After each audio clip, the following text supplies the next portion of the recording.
In a busy clinical setting, patients rarely present one problem at a time. Alarms are ringing, charts are incomplete, and everyone wants attention at once.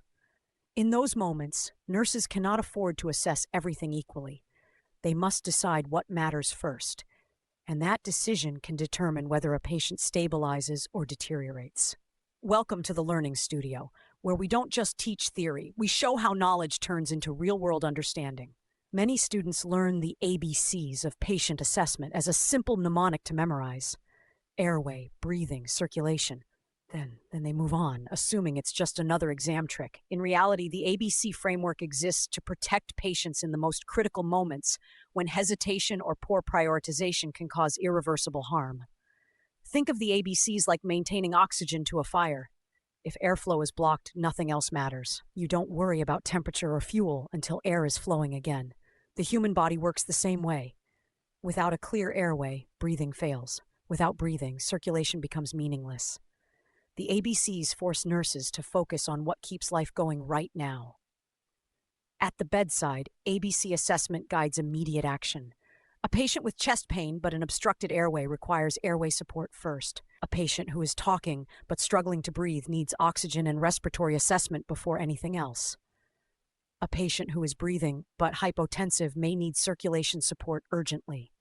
The ABCs cut through noise and direct attention where it is needed most.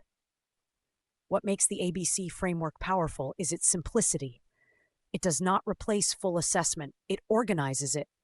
Nurses quickly scan for airway obstruction, abnormal breathing patterns, and circulation problems such as bleeding or shock. Once these threats are addressed, deeper assessments can safely follow. This approach is used everywhere in healthcare.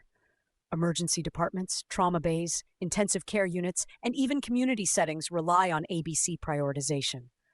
Rapid response teams and advanced life support protocols are built on the same logic. Nurses are expected to recognize threats early and escalate care without waiting for complete information. In real nursing practice, ABC assessment is not a checklist. It is a mental filter. Nurses continuously reassess airway, breathing, and circulation as patient conditions evolve. A patient who was stable minutes ago can deteriorate quickly. The ABCs provide a stable framework when situations become unstable. The nclex tests this thinking repeatedly. Many questions appear complex, but the correct answer becomes clear once you ask which option protects airway, supports breathing, or maintains circulation. The exam is not rewarding memorization. It is rewarding safe clinical judgment. Now that you understand how the ABCs guide rapid prioritization in real patient care, the next step is learning how nurses apply this framework within full head-to-toe assessments and clinical decision-making. That connection turns assessment into action, and that's exactly where we'll go next here at the Learning Studio.